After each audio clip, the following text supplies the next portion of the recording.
BRS 10 ఏళ్ల పాలన, కాంగ్రెస్ 2 ఏళ్ల పాలన వల్ల తెలంగాణలో ప్రభుత్వ విద్యా వ్యవస్థ పూర్తిగా ధ్వంసమైందని కేంద్ర హోంశాఖ సహాయ మంత్రి బండి సంజయ్ కుమార్ తీవ్ర విమర్శలు చేశారు.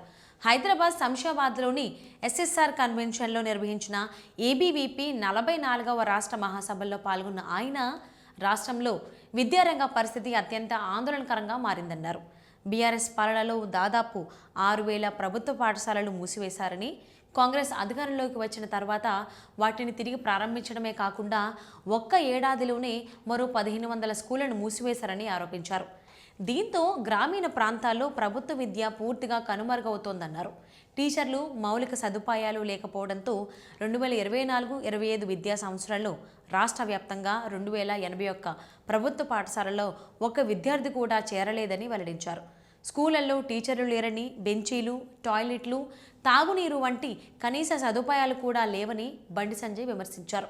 ఒక ప్రభుత్వం విఫలమైతే ఒక ఎన్నిక ఓడిపోతుంది, కానీ విద్య విఫలమైతే ఒక తరం నాశనం అవుతుంది అంటూ కాంగ్రెస్ పాలన వల్ల 2 తరాలు నష్టపోయే పరిస్థితి వచ్చిందని అన్నారు. ప్రతి విద్యార్థికి 5 లక్షల రూపాయల భరోసా కార్డు ఇస్తామని చెప్పిన కాంగ్రెస్ ప్రభుత్వం కనీసం పోస్ట్ కార్డు కూడా ఇవ్వలేదని ఎద్దేవా చేశారు.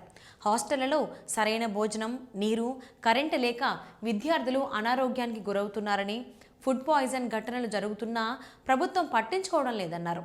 అలాంటి పరిస్థితుల్లో ఇంటర్నెట్, వైఫై ఇస్తామని చెప్పడం సిగ్గుచేటని వ్యాఖ్యానించారు. గత 4 ఏళ్లుగా ఫీజు రియంబర్స్మెంట్ నిధులు విడుదల చేయకపోవడంతో దాదాపు 10,000 కోట్ల రూపాయల బకాయిలు పేరుకుపోయాయని తెలిపారు. దీని కారణంగా గత 3 సంవత్సరాల్లో వందలాది కాలేజీలు మూతపడ్డాయని, విద్యార్థుల భవిష్యత్తు అంధకారంలోకి వెళ్లిందని ఆవేదన వ్యక్తం చేశారు. ఫీజు రియంబర్స్మెంట్ కోసం ఏబీవీపీ మద్దతుగా ఉద్యమాలు చేస్తున్నా కొన్ని కాలేజీ యాజమాన్యాలు ప్రభుత్వ ఒత్తిడితో వెనకడుగు వేస్తున్నాయని ఆరోపించారు. ఉద్యోగాల విషయంలోనూ కాంగ్రెస్ ప్రభుత్వం పూర్తిగా విఫలమైందన్నారు. అధికారంలోకి రాగానే ఏడాదిలో 2 లక్షల ఉద్యోగాలు భర్తీ చేస్తామని చెప్పి అమలు చేయలేదని, జాబ్ క్యాలెండర్ను కూడా పట్టించుకోవడం లేదని విమర్శించారు. నిరుద్యోగ యువతకు నెలకు 4,000 రూపాయల భృతి ఇస్తామన్న హామీ కూడా నెరవేర్చలేదన్నారు. ఏబీవీపీ చరిత్రను గుర్తు చేసిన బండి సంజయ్, జనమంచి గౌరీశంకర్జీ వంటి నాయకులు విద్యార్థి ఉద్యమాలకు ప్రాణం పోసిన మహానేతలని కొనియాడారు. నక్సల్స్, ఉగ్రవాదానికి ఎదురొడ్డి నిలిచి బ్యాలెట్ మార్గంలో పోరాటాలు చేసిన నాయకుల స్ఫూర్తితోనే ఏబీవీపీ ఎదిగిందన్నారు.